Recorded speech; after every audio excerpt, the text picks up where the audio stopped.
कि मिले मुलायम परशुराम, हवा में उड़े जय श्री राम। मैं डेंगू हूँ लेकिन प्लेटलेट तुम्हारी कमजोर होने वाली है 2024 में। नब्ज भी वो दबाते हैं लोग ताकि हम लोग बोले, लेकिन अब बोलेंगे नहीं, अब एक्शन का टाइम है। इनकी सोनिया गांधी जो विदेशी महिला हमारे देश में आके कहती है राम डज नॉट एग्जिस्ट। कि राम जी जो है मोदी जी के सर पे हाथ रख के बोलते हैं कि वाह नरेंद्र, तूने सबको तो घर दिया लेकिन मेरे को उम्मीद नहीं थी कि मुझे भी घर दे देगा। देखिए इतिहास है, ये बदलता रहता है। अब जहाँ राम लल्ला है वो वहीं रहेंगे, सदियों सदियों तक वहीं रहेंगे। सनातनी धर्म को एक पहचान मिलने वाली है और उसमें आज ये अड़ंगा लगा रहे हैं और इस तरह से अपशब्द बोल रहे हैं। दोनों चोर चोर मौसेरे भाई हैं, इसलिए ऐसी बातें कर रहे हैं क्योंकि मोदी के आगे किसी को तवज्जो मिल नहीं रही है।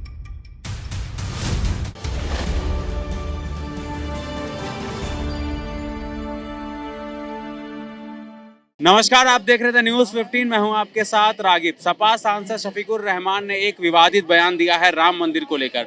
उन्होंने कहा कि हम दुआ करते हैं कि हमको हमारा बाबरी मस्जिद मिल जाए। आपको बता दें कि बाबरी मस्जिद वही जगह है जहां पर आज राम मंदिर बन चुका है। क्या कहेंगे सर? वो तो ऐसे बयान देते रहते हैं सपा के सांसद, तो सपा को तो राम से कोई मतलब ही नहीं है। वो तो राम के विरोधी शुरू से रहे हैं। और जो अयोध्या का जो जहाँ तक मुद्दा उस पर तो मुलायम सिंह ने गोली भी चलाई थी कार सेवक के ऊपर। और जो है अब जो जहाँ तक इसका सवाल है तो अखिलेश यादव को तो उसको पार्टी से निकाल देना चाहिए था, ऐसे बयान दिए थे उन्होंने। लेकिन ये बात है ना कि मुलायम सिंह ने सही कहा है, लाल बयान दे गए ना मुलायम सिंह, मेरे घर में औरंगजेब पैदा हो गया है। इन्होंने औरंगजेब वाला ही बयान दे दिया है। अखिलेश यादव का ना औरंगजेब मेरे घर में पैदा हो गया है, ये वाकई औरंगजेब वाले ही काम कर रहे हैं। अगर इनमें जरा सी भी इंसान थी तो उसको उसी टाइम पार्टी से निकाल देते, उचित निकाल देना चाहिए था इनको। 2024 के चुनाव पे इसका कोई प्रभाव पड़ेगा? अखिलेश यादव कहीं ना कहीं वोट जो समीकरण है उसको जुटाने में इस बयान की वजह से पीछे रह जाएंगे? नहीं, वोट तो उनको लोकसभा का वैसे भी नहीं मिलेगा।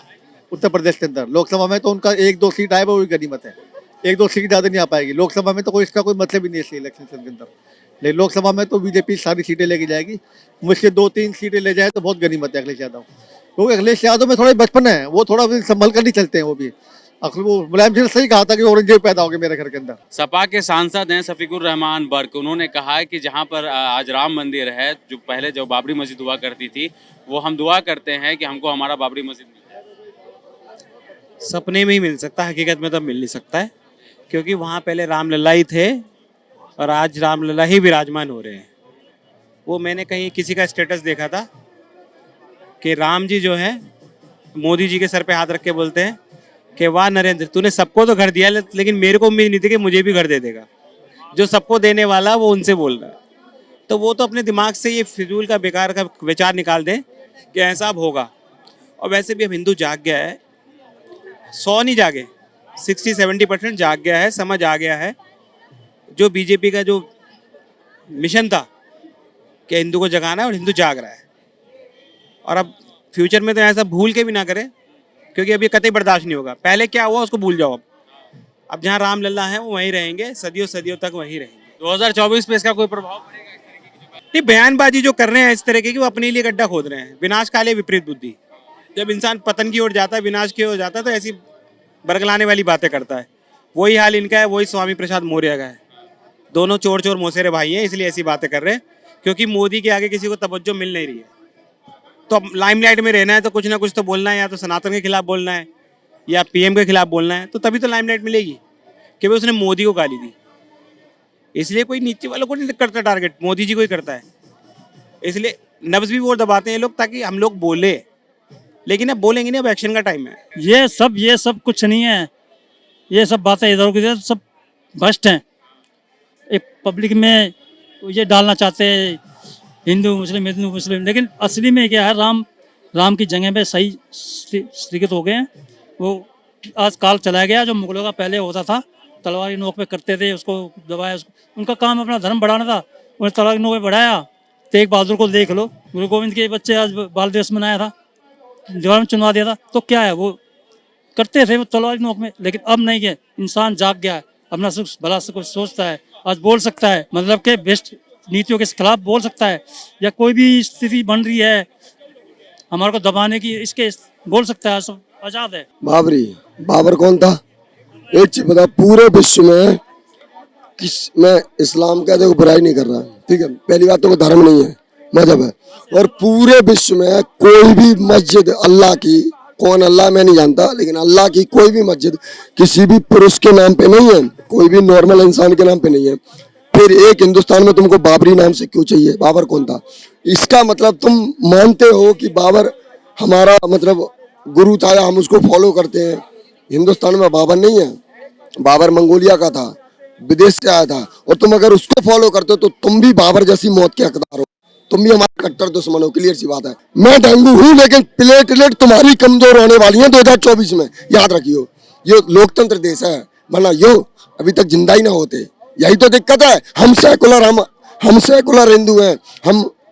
हम 80-90 करोड़ होने के बावजूद भी हम तुम पे कुछ आघात नहीं कर रहे हैं। यही कोई इस्लाम पे, मोहम्मद साहब पे या कोई अल्लाह पे टिप्पणी कर देता, भाई साहब सर तन से जुदा के नारे लगने लगते और सड़कों पे भीड़ होती, बसों में, कारों में, सरकारी प्रॉपर्टी जलाई जाती और दंगे हो रहे होते इस देश में। हम सेकुलर हैं, हम सहिष्णु हैं। जिस दिन हम असहिष्णु हो गए ना, उस दिन इनकी क्या औकात ये बोल रहे हैं। आतंकवादियों के लिए ढाई बजे कौन सा जज जग जाता है भाई? कोर्ट खुल जाते थे, ये संविधान की हत्या थी। लेकिन अब इनको लग रही, जब गद्दार और भ्रष्टाचारी जेल में जा रहे हैं, ईडी छापा मार रही, तो इनको लगता है लोकतंत्र की हत्या है। यही तो दिक्कत है भाई साहब। इनको पता नहीं किससे सौदा कर लिया इनने। पाकिस्तान तो इस लायक है नहीं कि किसी विधायक सांसद को खरीद ले। मेरे को समझ नहीं आता अमेरिका से सौदा है, चाइना से सौदा है, या किसी और कंट्री रूस से सौदा है। लेकिन इनने कहीं ना कहीं तो गड़बड़ कर रखी है। ये हर उस चीज में समर्थन करते हैं जो देश विरोधी हो। ये 21 जून जब हम योग दिवस मनाते हैं, पूरा विश्व मनाता है, ये हमारे गौरव की बात है, ये उसका भी विरोध कर देते हैं। ये हमारे संतों का अपमान करते हैं, वो मौलवियों की तारीफ करते हैं। ऐसे कैसे हो सकता है? उनको तो अलग से जगह दी गई और पहले बाबरी मंदिर थी, उसके पहले तो वहाँ मंदिर था।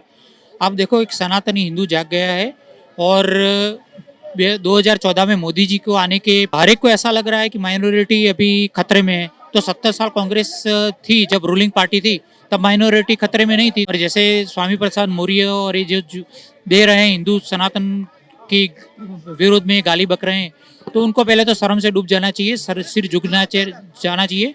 क्योंकि हिंदू धर्म और सनातनी की ऐसी कोई व्यवस्था नहीं है कि किसी को नीचा दिखाना और किसी को बहुत बड़ा अच्छा देना। वो अपना एक मायने मर्यादा में रहते हैं, तो उनको पार्टी से निकाल जाना चाहिए। और ये जनता भी उनको आने वाले समय में इलेक्शन में जवाब बिल्कुल देगी। 24 में इलेक्शन में 14, 19 और 24 में तो बब्बर जीत के साथ आएंगे। और जो गठबंधन है ना, गठबंधन जैसा तो कुछ नहीं है। न नीतीश कुमार, न शरद पवार या अन्ना डीएमके या तेलुगु देशम पार्टी या कोई भी, कौन लीड कर रहा है? मल्लिकार्जुन खड़गे का ऐसे नाम आ रहा है कि चलो उनको प्रमोट कर रहे हैं, आदमी अच्छे हैं वो, लेकिन कोई मोदी और अमित शाह और उनकी टीम के सामने कोई टिक नहीं सकता। और वो पूरा देश हित की बात करते हैं। जैसे कि एक कहावत है ना, जैसे बोला जाता है कि अमेजोन पे सब बिकता है, मोदी है तो मुमकिन है। मैं ऐसा मानता हूँ, मोदी तो मुमकिन नहीं है, मोदी है तो सब कुछ मुमकिन है। एक और सांसद है सपा के शफीकुर रहमान बर्क, उन्होंने कहा है कि राम मंदिर की जगह बाबरी मस्जिद होना चाहिए। हम दुआ करते हैं कि राम मंदिर की जगह बाबरी मस्जिद बने। देखिए, कोर्ट ने सबूतों के आधार पर, बीजेपी के कहने से निर्णय नहीं हुआ है, सबूतों के आधार पर उसका निर्णय हुआ है। और उस निर्णय को सबके लिए मान्य है और वैसा कह रहे हैं, तो ये मान लीजिए उस व्यक्ति विशेष को इस देश के संविधान पे, इस देश के लोकतंत्र पे और इस देश की न्याय प्रक्रिया पे विश्वास नहीं रखता है, इस वजह से ऐसा कह रहा है। वो किसी भी राजनीतिक दल का हो, वो किसी भी संवैधानिक पद पर जाने की। देखिए, इतिहास है, ये बदलता रहता है। कभी वहाँ मंदिर रहा होगा, बाद में बाबर ने तोड़वा के, ऐसा कहा जाता है, मुझे नहीं पता। तो बाबर ने जो है अपने सिपह सलारों को कह के वो मंदिर को तोड़वा के मस्जिद बनवा दी। अब समय बदला है तो मस्जिद तोड़ के मंदिर बन गया। लेकिन हो राजनीति रही है इस पे भी, इसका कहीं ना है। देखो वोट बैंक जो है SC ST OBC का भी है, उनको केवल वोट बैंक की तरह यूज किया जाता है। इस देश में जातिवाद और वर्ग विभाजन बहुत ज्यादा है। जो बर्जुआ वर्ग है, जिसे कहना चाहिए कि ब्राह्मण, क्षत्रिय, वैश्य, वो अब सत्ता अपने हाथ में रखना चाहता है। बाकी 85% को बेवकूफ बना के उनके वोट यूज करना चाहता है। कांशीराम जी ने एक बार कहा था कि वोट हमारा, राज तुम्हारा, नहीं चलेगा नहीं। लेकिन वो उनकी बात अब असत्य साबित हो गई है। बसपा जो है वो बीजेपी से मिली हुई है, समाजवादी पार्टी अपनी, मैं किसी जाति और धर्म की नाम पर राजनीति करने का बिल्कुल विरोध करता हूँ, चाहे वो बीजेपी हो चाहे कोई और पार्टी हो। मीट की दुकानें बंद करा दी, शराब की दुकानें क्यों नहीं बंद हो रही हैं? शराब भी पी के तो लोग बर्बाद हो रहे हैं। मीट तो एक इंटरनेशनल फूड है, खाते हैं लोग, खाएंगे। आप किसी के खाने की आज़ादी पे क्यों बैन लगा रहे हो? आप पीने पे बैन लगाओ ना, लेकिन उससे पैसा मिलता है सरकार को, सरकारें चलती हैं, उससे मर रहे हैं लोग, तो अस्पताल खोलने की क्या जरूरत है? दारू पी के मर जाने दो सबको। ये सब राजनीति है कि मीट बैन कर दिया, ये राजनीति है। इससे क्या फर्क पड़ता है? कौन सा बाजार में ये मीट मिल रहा है, क्या कौन सा झटके का है, कौन सा, आप कितना लोग बाहर खाते हैं, खाते हैं नहीं? तो ये राजनीति, खान पीन, पूजा पाठ, हिंदू हो, मुसलमान हो, सिख हो, ईसाई हो, जब तक ये देश सबको मिला के नहीं चलेगा तब तक डेवलपमेंट नहीं होगा। हम कहें कि ये धर्म और ये जाति नीची है, इसको दबा के रखना है, तो तुम जाति को नहीं दबा के रख रहे हो, आप देश को दबा के रख रहे हो, देश की मैन पावर को दबा के रख रहे हो। सारे धर्म के लोग निसंकोच होकर अपना अपना धर्म, कोई पूजा करे, कोई पाठ करे, मैं हिंदू हूँ, मुसलमान हूँ, क्या फर्क पड़ता है? तभी इन्हीं कारणों से हम इतने सालों तक गुलाम रहे। पृथ्वीराज चौहान के बाद गुलाम रहे हैं, इसीलिए रहे कि हिंदू एक नहीं थे कभी। और भारत देश में कानून व्यवस्था नहीं है, जल सेना, थल सेना और वायु सेना जो भारत माँ की रक्षक है। आज ऐसे ऐसे इंसान, आप ही बताइए, जहाँ राम मंदिर बना है वहाँ मस्जिद बना दे। क्या मस्जिद के लिए जगह और कहीं नहीं मिल रहा है? उनको कहीं दिखाई नहीं दे रहे।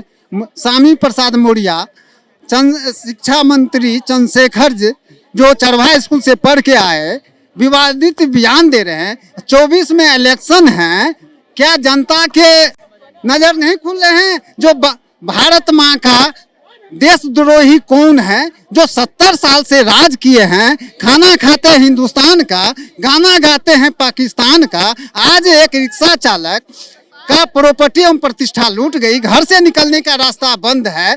कांग्रेस की कानों में आवाज नहीं जा रही है। कांग्रेस के अध्यक्ष भारत माँ के पुत्र वधू सोनिया गांधी से मैं सवाल पूछता हूँ, आज के आपके चैनल माध्यम से, क्या पलटू राम नीतीश कुमार के सपोर्टर हैं, खजाना चोर लालू के सपोर्टर हैं, इस तरह का राजनीति कर रहे हैं, जनता पार्टी के आदमी से बुलवा रहे हैं, तो क्या 2024 में कितने % आपको वोट मिलेगा? राम मंदिर हम लोगों के लिए माता पिता है, और मंदिर जो बना हम लोगों की आत्मा की शांति है। उनको ये पता होना चाहिए, राम मंदिर के साथ साथ अयोध्या में एक मस्जिद का भी निर्माण हो रहा है, वहाँ पे वर्ल्ड क्लास इंस्टीट्यूट भी खोला जा रहा है, उनको ये नॉलेज होना चाहिए। और जो आप हरामी प्रसाद मौर्य की बात कर रहे हैं, देखिए इनके जन्म जात से ही ये रहा गया है। जब विवादित ढांचा तोड़ा गया था, तब उसके बाद जब मुलायम और कांग्रेस और 5-6 चिरकुटों ने मिलकर सरकार बनाई थी, तो इन्होंने नारा भी दिया था कि मिले मुलायम परशुराम, हवा में उड़े जय श्री राम। और हम कांग्रेस पार्टी जो इनके इंडिया गठबंधन के है, उनका भी शुरू से यही रहा है, और हमारे राम मंदिर पे, हमारे सनातन धर्म पे इन्होंने हमेशा सवाल किया है। इनकी सोनिया गांधी, जो विदेशी महिला हमारे देश में आके कहती है Ram does not exist. Kapil Sibal court में खड़े हो जाते हैं, 22 वकील ये अपने कोर्ट में खड़े कर देते हैं हमारे हिंदू धर्म के लिए, और ये इनका बेटा तथाकथित ब्राह्मण बन जाता है, और स्वामी प्रसाद मौर्य अपने आप को सनातनी हिंदू धर्म कहते हैं। नहीं, सही बात है जो उन्होंने कहा है। इतने टाइम के बाद, तो इतने सालों के बाद एक जो हमारा सनातनी धर्म को एक पहचान मिलने वाली है, और उसमें आज ये अड़ंगा लगा रहे और इस तरह से अपशब्द बोल रहे हैं। और हमारी पहचान ही हमारी हिंदुइज्म से है, और श्री राम के लिए तो मर मिटने को हम अभी भी तैयार हैं, ऐसी बात नहीं है कि नहीं है। और वहाँ पे बाबरी मस्जिद के लिए तो जाइए पाकिस्तान में बनाइए ना आप, यहाँ पे क्या रखा है आप लोगों का? अगर आपको इतना ही ज़्यादा वहाँ का वो है तो वहाँ जाइए, वहाँ बनाइए, यहाँ क्या कर रहे हो फिर? तो वो चीज़ गलत है। हमारे लिए गौरव का पल आने वाला है इतने सालों के बाद कि 22 तारीख को हमारे माननीय मुख्यमंत्री, प्रधानमंत्री जो उद्घाटन करने जा रहे हैं, तो हमें तो गर्व से वहाँ पे खड़े होना चाहिए। मुस्लिम वोटों को अपनी तरफ करने के लिए इस तरीके की बयानबाजी। सर, आजकल मुस्लिम भी जो हैं, जो नीचे तबके के हैं, वरना ऐसा नहीं है कि मुस्लिम बाहुबलियों में भी जो क्षेत्र हैं उसमें मोदी क्यों जीत रहे हैं? कहीं ना कहीं तो उनके अंदर भी दिमाग में है ना, गंद कौन डाल रहा है? पॉलिटिक्स डाल रही है ना, पॉलिटिशियंस डाल रहे हैं। आम आदमी को भी पता है कि मोदी जी क्या कर रहे हैं। उन्होंने हमारे हिंदुस्तान को कहाँ से कहाँ पहुँचा दिया है, धरातल से कहाँ पहुँचा दिया है। तो ये तो हमारे लिए गर्व की बात है। और जिनको ज़्यादा मस्जिद की चिंता है तो जाइए, बहुत जगह है मस्जिद बनाने के लिए, जहाँ उनको लगता है बनाइए। अपने अपने घर को ही मस्जिद बना दीजिए, इतना है तो। तो जैसा कि आपने लोगों से सुना कि शफीकुर रहमान बर्क ने जो बयान दिया राम मंदिर को लेकर, एक विवादित बयान दिया, उस पर लोगों ने खुलकर अपनी नाराज़गी जताई और कहा ये गलत है, जहां पर राम मंदिर है, जहां पर रामलला जहां पे विराजमान थे मंदिर, वहीं पर बनना चाहिए। इसके अलावा आपने सुना कि किस तरीके से लोगों ने खुलकर आलोचना की शफीकुर रहमान बर्क की। ऐसी हम और भी खबरें आपके सामने लाते रहेंगे, तब तक के लिए देखते रहिए द न्यूज़ 15। शुक्रिया।